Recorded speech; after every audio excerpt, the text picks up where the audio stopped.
पाकिस्तान के 79वें यौम आज़ादी पर पाक फौज की जानिब से मुल्क भर में परचम कुशाई की शानदार तकरीबात का इनाकात हुआ। GHQ मुसल्लह अफवाज के तमाम हेडक्वार्टर्स में परचम कुशाई की पुरवकार तकारीब हुई। परचम कुशाई की पुरवकार तकरीबात में कौमी परचम सर बुलंद किया गया। कौमी तराने की धुन पर फजा मिली जज्बे से गूंज उठी। पाकिस्तान के दिफा, सलामती, खुद मुख्तारी के लिए जानों का नजराना पेश करने वाले शहदा को ज़बरदस्त खिराज अकीदत पेश किया गया। पाक फौज के अफसरान और जवानों ने इस अज़्म का आदा किया कि वतन अज़ीज़ के दिफा और हिफाजत के लिए किसी भी कुर्बानी से दरीग़ नहीं किया जाएगा। पाकिस्तान का दिफा नाकाबिल तस्खीर बनाने के लिए पाक फौज का हर जवान पुरअज़्म है।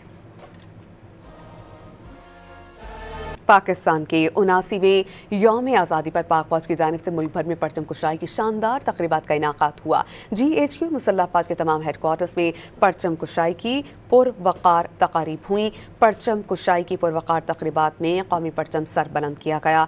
कौमी तराने की धुन पर फजा मिली जज्बे से गूंज उठी। पाकिस्तान के दिफा, सलामती, खुद मुख्तारी के लिए जानों का नजराना पेश करने वाले शहदा को ज़बरदस्त खिराज अकीदत पेश किया गया। पाक फौज के अफसरान और जवानों ने इस अज़्म का आदा किया कि वतन अज़ीज़ के दिफा और हिफाजत के लिए किसी भी कुर्बानी से दरीग़ नहीं किया जाएगा। पाकिस्तान का दिफा नाकाबिल तस्खीर बनाने के लिए पाक फौज का हर जवान पुरअज़्म है।